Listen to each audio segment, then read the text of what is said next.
Bismillahirrahmanirrahim. Assalamu alaikum. Today in this lecture we will going to discuss about most important work of William Shakespeare. आज से जो हम start करने वाले हैं अपने विलियम शेक्सपियर जो इम्पोर्टेंट एलिज़ाबेथन राइटर हैं उनके प्लेज यानी ट्रेजेडीज़ के बारे में जो है वो डिस्कस करेंगे हम अपने इन लेक्चर्स के अंदर वन आफ्टर दी अदर। ठीक हो गया। ये जो इम्पोर्टेंट राइटर हैं William Shakespeare not for an age but for all ages, ये कोई नाम छोटा मोटा नहीं है। ठीक हो गया। ये बहुत बड़ा नाम है और इनके बहुत सारे प्लेज हैं, 154 सोनेट्स हैं और 137 आई थिंक प्लेज हैं। 154 सोनेट्स हैं और बहुत सारे ड्रामाज हैं, ट्रेजिडीज़ हैं जिनकी वजह से इनको पॉपुलैरिटी मिली है। तो हम अपने वे ऑफ लर्निंग के अकॉर्डिंग सबसे पहले मैकबेथ की बात करेंगे। आज शेक्सपियरियन प्लेज में स्टार्ट जो हमने करना है, सबसे पहले हम मैकबेथ की बात करेंगे। इस लेक्चर के अंदर मैं आपको इंट्रोड्यूस कराऊंगी राइटर से, जो उसके प्ले राइट हैं उनसे। अपने वे ऑफ लर्निंग के अकॉर्डिंग हम इंट्रोडक्शन प्ले का जो है डिस्कस करेंगे, करेक्टर्स को डिस्कस करेंगे और फर्दर जो है हम इसकी समरी को डिस्कस करेंगे। चलें स्टार्ट करते हैं without wasting of any time. William Shakespeare. William Shakespeare इनकी डेट ऑफ बर्थ जो है वो 1564 है टू 1616। ठीक हो गया। ये विलियम शेक्सपियर बहुत ही इंपॉर्टेंट एलिज़ाबेथन राइटर हैं और जैकोबियन भी। तो इनकी पैदाइश जो है बार्ड ऑफ एवन के अंदर हुई है। पोइट ऑफ एवन भी इन्हें कहा जाता है। हमारे जो सर विलियम शेक्सपियर हैं इन्हें पोइट ऑफ एवन भी, यानी क्योंकि इनकी पैदाइश जो है बार्ड ऑफ एवन के अंदर हुई है। और ये स्टैटफोर्ड अपॉन एवन, यानी इनकी ये जो पैदाइश है स्टैटफोर्ड अपॉन एवन नामी जगह पर हुई है और आल्सो डेथ भी यहीं पर हुई है। विलियम शेक्सपियर जो है, मैंने पिछले अपने लेक्चर्स के अंदर एक जो है ट्रेजेडी डॉक्टर फॉस्टर्स कवर की थी। होपफुली आप लोग को याद होगी, नहीं तो आप लोग जाके देख भी सकते हैं। उसमें जो डॉक्टर फॉस्टर के जो राइटर थे क्रिस्टोफर मार्लोव, आपने नोटिस किया होगा कि विलियम शेक्सपियर की डेट ऑफ जो बॉर्न है, डेट ऑफ बर्थ जो है वो क्रिस्टोफर मार्लोव से जो है सिमिलर है, यानी कि 1564 उनकी भी थी और इनकी भी है। तो ये जो कंटेम्प्रेरी राइटर हैं दोनों एक दूसरे के। और लेकिन डेट ऑफ डेथ जो है वो विलियम शेक्सपियर की थोड़ी सारी आगे है, 1616 है, लेकिन जो हमारे क्रिस्टोफर मार्लोव थे उनकी 15 के अंदर ही डेथ हो गई थी। तो इनके कंटेम्प्रेरी राइटर कहलाते हैं। एरा जो है एलिज़ाबेथन और जैकोबियन एरा है, बहुत इंपॉर्टेंट राइटर रहे हैं और एलिज़ाबेथन एज के अंदर उन्होंने बहुत ही नाम कमाया है। मूवमेंट जो थी उस टाइम में इंग्लिश रेनेसां की मूवमेंट यानी रीबर्थ की मूवमेंट चल रही थी। उसके बाद जो है वाइफ जो है इनकी एनी हैथवे है और इनके 3 बच्चे थे। एक जो था बेटा था और 2 जो थी आई थिंक बेटियां थीं। बेटा जो था इनका हेमनेट नाम का था, उनकी जो है 12 साल की उम्र में ही वफ़ात हो गई थी। सिमिलर टू हिज प्ले या ट्रेजेडी जो हेमलेट है उसके साथ जो है उनका नाम जो है सिमिलरिटी रखता है। उसके बाद पेरेंट्स जो हैं वो पेरेंट्स जॉन एंड मैरी हैं। ये इनके इंट्रोडक्शन की बात होगी, जो लाइफ का है ना, स्टार्टिंग बॉर्न वगैरह। उसके बाद शेक्सपियर के जो इतना उसने काम किया है ड्रामा के अंदर, ज़्यादा इनको ड्रामा के अंदर पॉपुलैरिटी हासिल हुई है। शेक्सपियर ने इतना काम किया ड्रामाज के अंदर कि इन्होंने अपनी एक कंपनी भी इंट्रोड्यूस कराई थी जिसका नाम था लॉर्ड चैम्बरलैंस मैन। बिफोर ये नाम जो था वो फिर चेंज करा दिया गया था। इसका नाम जो रखा गया था वो मैं आपको आगे बताऊंगी। तो पहले जो इसने इंट्रोड्यूस कराई थी ना अपना ड्रामा इंडस्ट्री के लिए कंपनी, तो उसका नाम था लॉर्ड चैम्बरलैंस मैन। ये जो है एमसीक्यूज वगैरह में भी पूछा जा सकता है। शेक्सपियर जो थे वो 1613 तक एक्टिव राइटर रहे थे, मतलब कि इन्होंने कैरियर जब से स्टार्ट किया ना तो ये 1613 तक एक्टिव राइटर रहे थे। उसके बाद जो है इन्होंने रिज़ाइन कर दिया था अपनी राइटिंग जो प्रोफेशन था उससे, और जो ऑफिशियल इनका प्रोफेशन था उससे रिज़ाइन कर दिया था। और ये जो 3 साल बाद यानी 1616 के अंदर वफात पा गए थे। Firstly he wrote comedies, histories and tragedies. इन्होंने कॉमेडीज़ में भी नाम कमाया, हिस्ट्रीज़ में भी नाम कमाया और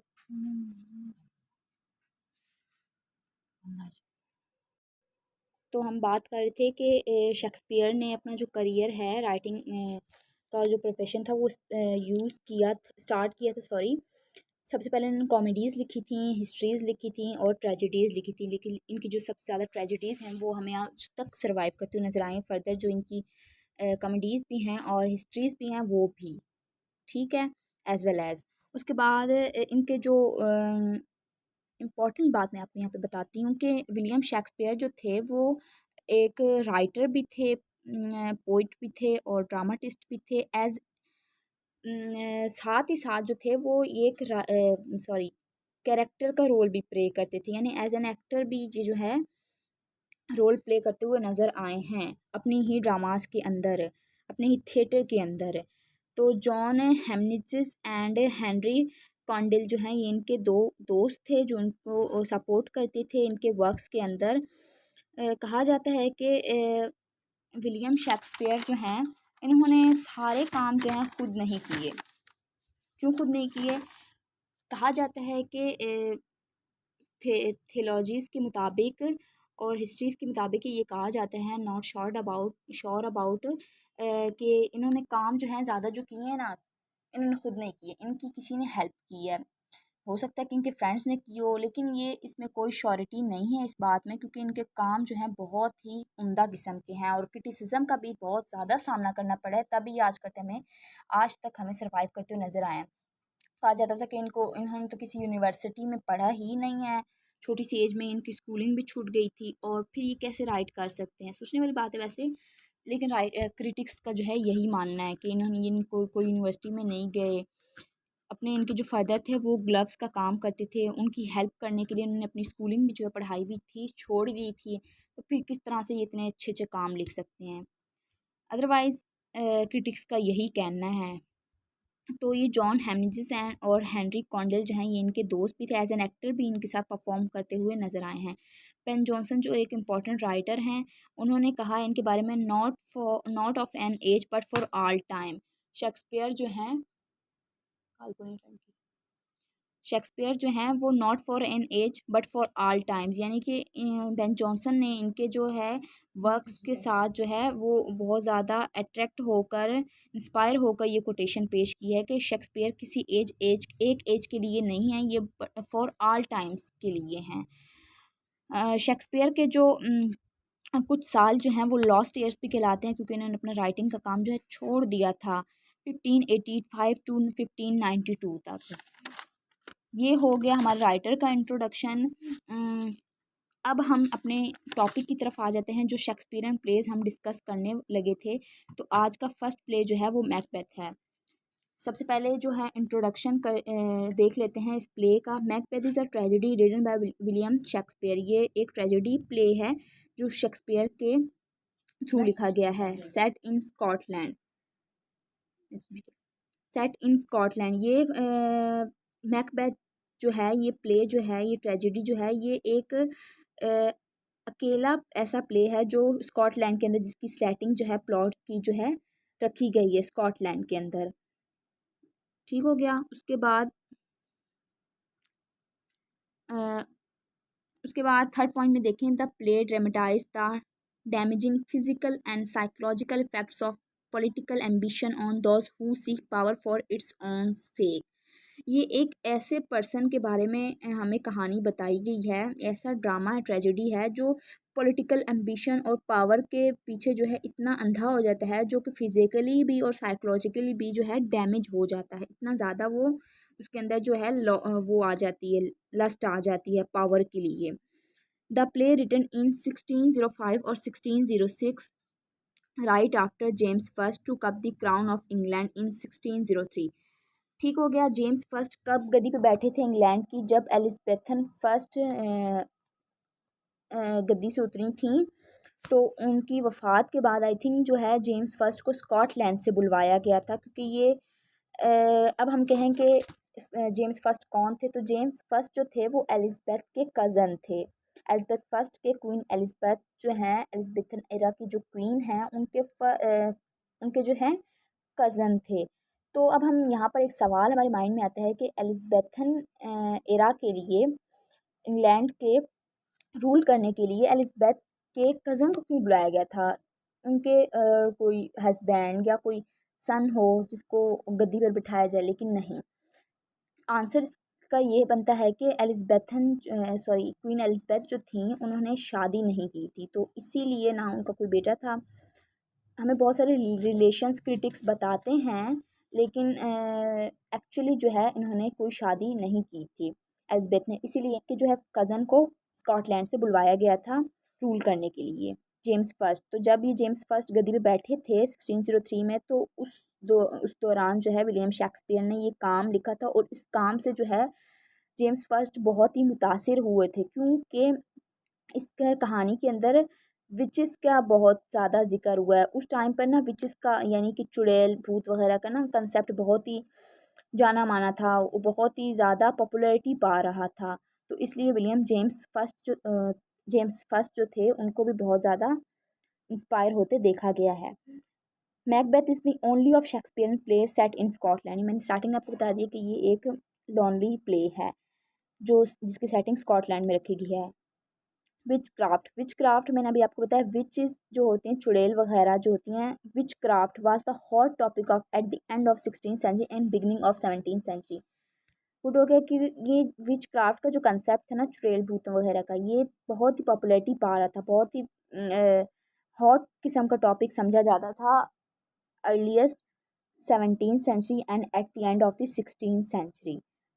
James first was excited about hunting them down. तो मैंने आपको ये बात बताई अभी कि वो बहुत ही इंस्पायर हुए थे इस काम से। James was happy enough with the play.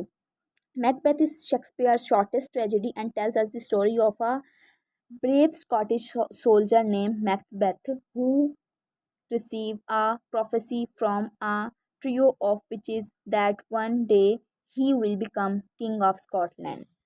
यहाँ पर ये बात लिखी गई है कि मैकबेथ जो है वो विलियम शेक्सपियर की सबसे छोटी जो है ट्रेजेडी है।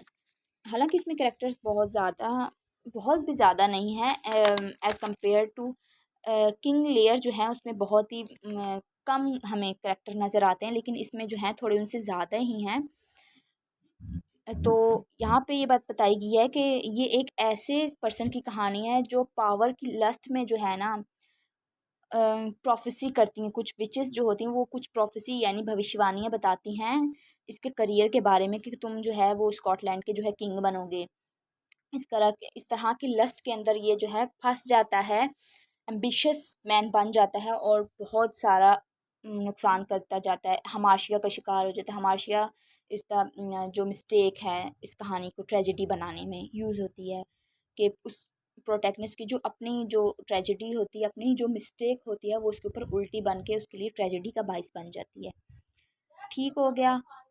होपफुली आप लोग को यहाँ तक समझ आ गई होगी। अब हम लिस्ट ऑफ कैरेक्टर्स की बात कर लेते हैं। बहुत ज़्यादा भी कैरेक्टर्स नहीं हैं लेकिन हैं, तो हम वन आफ्टर द अदर इसको देखते हैं। Duncan Duncan kind and trusting king of Scotland. ये जो है डंकन जो है ये रिप्रेजेंट कर रहा है जेम्स फर्स्ट के कैरेक्टर को।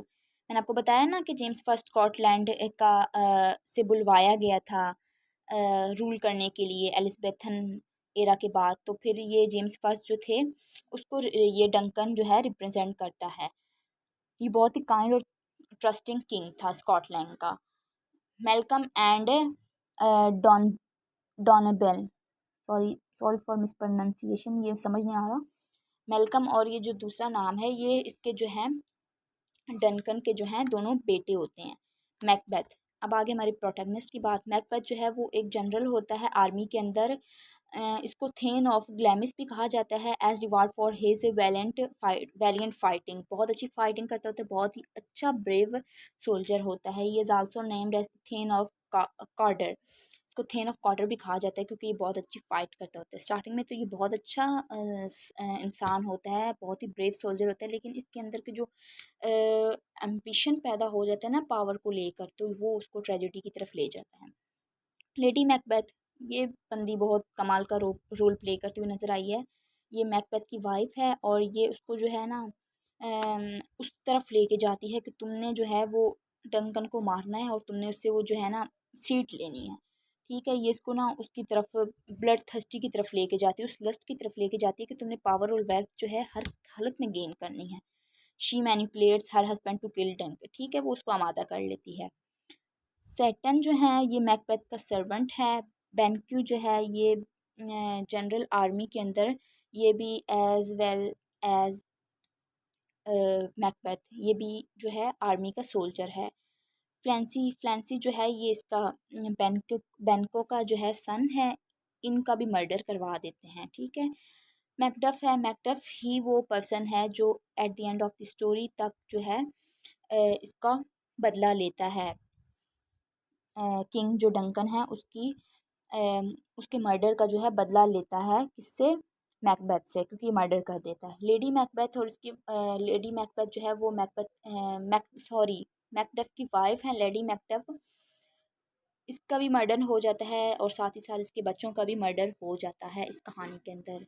3 मर्डर्स हैं जिनको हायर करता है मैकबेथ बेनको को मारने के लिए, फ्लैंसी यानी बेनको का बेटा, और लेडी मैकबेथ और उसके मैकडफ सॉरी मैकडफ और लेडी मैकडफ और मैकडफ के जो सन हैं उनको मारने के लिए ये 3 मर्डर्स को हायर करता है। कौन? मैकबेथ। अब पोर्टर है, ये प्रोवाइड करता है comic relief with his account of hell पोर्टरिंग।